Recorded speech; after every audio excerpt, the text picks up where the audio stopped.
Indian military's Coast Guard ship had a near face-off with Chinese Coast Guard vessel in the South China Sea. Indian vessel ICGS Shaunak, returning from Japan after joint quad exercises, defied Chinese diktat and passed near the Scarborough Shoal in the South China Sea. Now, this is one of the most hotly contested regions as it lies within Philippines' exclusive economic zone, but one where China claims its own territorial rights. In turn, the CCP dispatched its own Coast Guard vessel number 3304 to track and shadow the Indian vessel all the way. Ray Powell, who's the director of Sealight Maritime Transparency Initiative at Stanford University, posted the details on platform X, showing the Chinese ship 3304 shadowing the Indian Coast Guard vessel. Two other Chinese Coast Guard vessels, numbers 3103 and 3502, lurked nearby as the Indian ship Shaunak passed through this disputed region. Now, Powell stated, quote,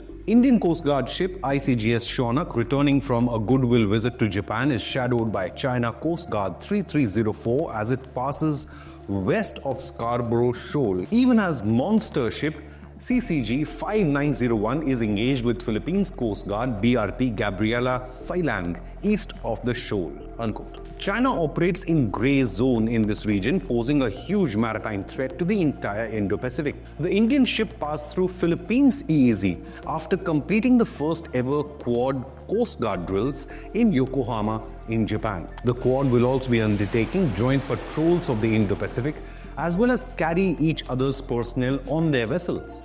This initiative is an attempt to counter China's expansionist claims that not just threaten regional peace but also global maritime trade. India's decision to sail its ship near the Scarborough Shoal has several implications. Firstly, it shows that India is ready to defy any Chinese illegal claims to this region. Secondly, it shows India is not intimidated by Chinese threats to foreign vessels. Thirdly, that India recognizes Philippines' maritime rights to this region. Fourthly, New Delhi is committed to the Quad Alliance and joint patrols. Next, that India itself maintains the right to freedom of navigation despite Chinese objections. And lastly, that despite its threats, China is not ready to take any aggressive actions against Indian military assets passing through the region. But the timing of the Indian ship being shadowed cannot be a mere coincidence, as concurrently, China's monster ship CCG 5901 was engaged in bullying Philippines Coast Guard vessel BRP Gabriela Silang east of the shoal. The Chinese monster ship or Zatao class patrol vessel is the largest in the world. At over 10,000 tons, it's even larger than US Navy's Arleigh Burke class destroyers. J. Tariela, Philippines Coast Guard spokesperson, lodged a formal protest regarding the presence of the 165-meter-long Chinese Coast Guard vessel and wrote on X, saying, quote, BRP Gabriela Silang has effectively maintained a protective position through skillful seamanship, successfully keeping the China Coast Guard at an average distance of 60 to 70 nautical miles from the Philippine coastline, unquote. Tensions between China and the Philippines have threatened to often spill out of control. The two nations are locked in a territorial conflict over the Scarborough Shoal, which officially lies within the Philippines' exclusive economic zone, but where China claims sovereignty through its imaginary 9-dashed line, which has been deemed illegal by the International Court at The Hague. The Chinese 9-dashed line over the prime fishing and resource-rich region also includes the second Thomas Shoal. Last year, the territorial row between both the countries took a violent turn as they reported almost 10 confrontations with Chinese vessels using water cannons, while Chinese sailors used knives and axes to threaten Philippine sailors.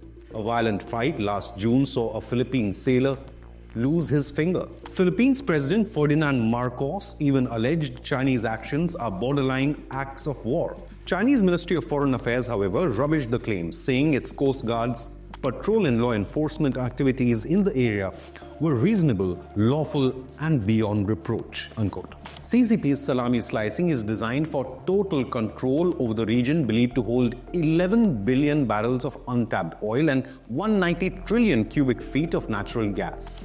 It is also an essential maritime trade route carrying 1/3 of global shipping and $5.3 trillion worth of goods transits.